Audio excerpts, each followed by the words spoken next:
నాకు తెలిసి మీలో చాలా మందికి గంధం లేదా చందనం తెలిసే ఉంటుంది. ఈ గంధం యొక్క ఔషధ గుణాల గురించి కేవలం ఆయుర్వేదంలోనే కాకుండా వేదాలలో కూడా చెప్పబడింది. దీనివల్ల గంధం యొక్క విశిష్టత రెట్టింపయ్యింది. దీంతో మన ఇంట్లో జరిగే పూజలు, శుభకార్యాలలో గంధం ఖచ్చితంగా ఉంటుంది. ఇంకా మన ఇంట్లో శుభకార్యాలకు ఆహ్వానాలు పంపేటప్పుడు మదర్పిత చందన తాంబూల అని రాస్తాం. చందనంలోని చల్లదనం మన ఆహ్వానంలోనూ మర్యాదలోనూ కనిపించాలని దీని అర్థం.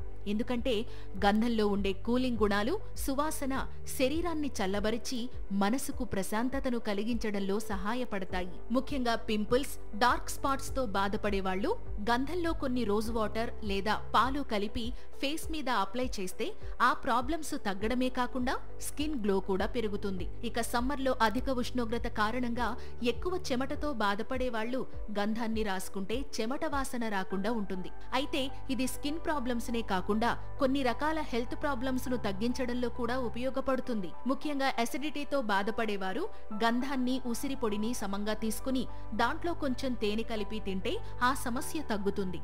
ఇక కురుపులు, గడ్డలు అయినప్పుడు వాటిపై గంధంలో కాస్త పెరుగు లేదా మజ్జిగ కలిపి రాస్తే గంధంలో ఉండే యాంటీసెప్టిక్ గుణాలు అవి త్వరగా తగ్గేలా చేస్తాయి. ఇంకా బాగా ఎక్కిళ్లు వచ్చేటప్పుడు పాలల్లో కాస్త గంధం వేసి తాగితే ఎక్కిళ్లు తగ్గుతాయి. అయితే గంధాన్ని చర్మంపై కాకుండా ఏదైనా వాటితో కలిపి తినే ముందు లేదా తాగే ముందు ఆయుర్వేద వైద్యుని సలహా తీసుకోవడం మర్చిపోకండి.